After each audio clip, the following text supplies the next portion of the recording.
என்ன மக்களே, திருக்குறள்களையும் அதன் விளக்கங்களையும் தெரிஞ்சுக்கிட்டீங்களா? இப்போ முதல் அதிகாரத்தோட தொகுப்ப ஒரு சின்ன சிறுகதையோடு எளிமையா புரிஞ்சிக்கலாம் வாங்க. மன்னரும் சிற்பியும். இந்திரா நகர் அப்படின்ற நகரத்தை ஒரு மன்னர் ஆண்டு வந்தாரு.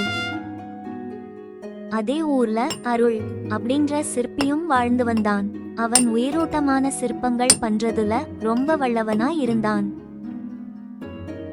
அப்படி இருக்கும் போது ஒரு நாள் மன்னர் அருள் சிற்பம் செஞ்சுட்டு இருக்க இடத்துக்கு போறாரு. அவன் உருவாக்கிய சிலைகளின் அழக பார்த்து மன்னர் அவரையே மறந்து போறாரு. அப்போ அருளோட குரல் கேக்குது, வாருங்கள் மன்னரே அப்படின்னு. உடனே மன்னர் அவன் செஞ்ச சிற்பங்களை புகழ்றாரு. அவரோட அரண்மனை கோவில்ல வைக்கிறதுக்கு ஒரு சிற்பம் செஞ்சு தர சொல்றாரு.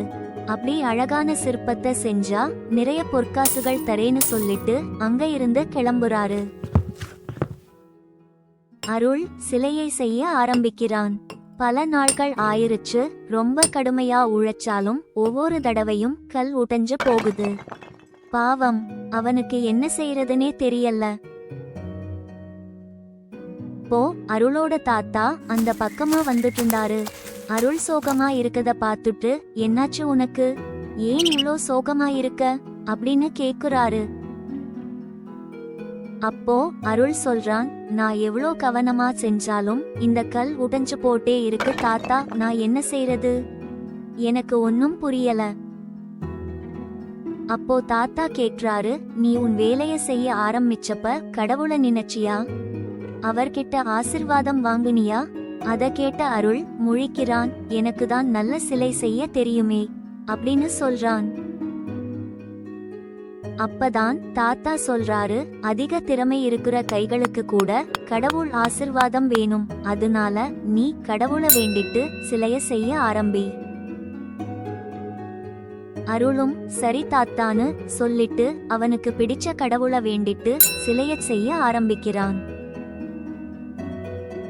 அவனே ஆச்சரியப்படுற அளவுக்கு சிலை அழகாக உருவெடுக்க ஆரம்பிக்குது. அருளுக்கு ஒரே சந்தோஷம். அப்பதான் அருளுக்கு புரியுது, கடவுளின் அருளால் தான் சிலைய செய்ய முடிஞ்சுச்சுன்னு. மன்னரும் சிலைய பார்த்துட்டு பிரமிச்சு போயிடுறாரு. அவருக்கு ரொம்ப பிடிச்சிருந்தது. அருளுக்கு நிறைய பொற்காசுகள் பரிசா கொடுத்தாரு. அருள் தாத்தாவுக்கு நன்றி சொல்றான். மன்னர் பரிசு கொடுத்ததையும் சொல்றான். அப்போ தாத்தா அவன்கிட்ட மறுபடியும் சொல்றாரு, எந்த ஒரு செயலை செய்யும் போதும் கடவுளை வணங்கிட்டு செய்ய ஆரம்பிக்கணும்னு. அவனும் சரிங்க தாத்தா அப்படின்னு சொல்றான். எனவே மக்களே, நம்முடைய திறமை எவ்வளவு மிகுதியாக இருந்தாலும் பணிவுடன் தெய்வீக ஆசீர்வாதத்தை வேண்டுவது வெற்றிக்கான தொடக்கம் என்பதை நினைவில் வச்சுக்கோங்க. பிறகு என்ன, வெற்றி எப்பவுமே நம்ம பக்கம்தான். இதுபோன்ற கதைகளை உடனுக்குடன் தெரிந்து கொள்ள சப்ஸ்கிரைப் செய்யுங்கள். தங்களின் நல்லுள்ளங்களோடு பகிர்ந்திட ஷேர் செய்யுங்கள். நன்றி மக்களே.